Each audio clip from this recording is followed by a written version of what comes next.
turiu pasirašęs tekstą, dalį teksto suformatavau, tai yra viena antraštė raudona, kita tokia su rėmeliu geltona, čia tekstas pastraipa sutvarkyta, apipusiai lygiuoti, intervalai ir taip toliau yra.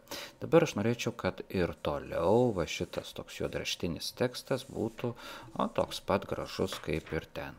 Vėl turėčiau žymėtis, vėl turėčiau šitą, reiškia, antraštę padaryti ten raudoną spalvą ir panašiai.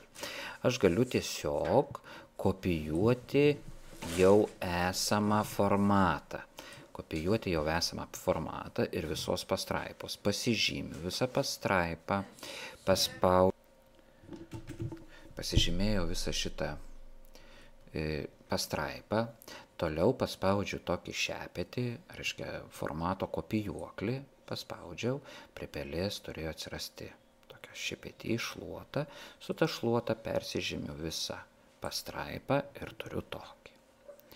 Dabar, jeigu man reikia kitą pastraipą taip pat, visą pastraipą ir šriftą ir pastraipos formatos pasižymiu, paspaudžiu šitą ir einu, perpiešiu arba pažymiu šitą turiu. Jeigu reikia daugiau, kaip pavyzdžiui tekstams reikia, kelis kartus su tą šepečiu braukti, tada pasižymim pastraipą visą. 2 kartus spaudžiam, tik ant to prikibo šepetys, vieną kartą braukiam čia, pasidarė šepetys, nenukrito, reiškia toliau galim vėl žymėti naują ir užnešti vėl naują formatą, ir taip mes galim žaisti tol, kol mums reikia. Kai nebereikia, escape klavišas arba atspaudžiam šitą.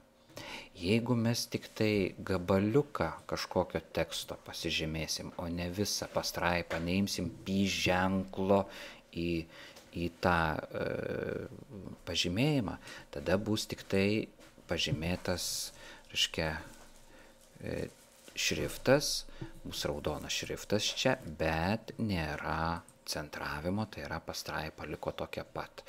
Kad ir pastraipą paimtumėm, reikia pažymėti ir visą pastraipą su pi ženklu. Dabar bandom va šičia ir šepetys yra, braukiam šitą, turim taip.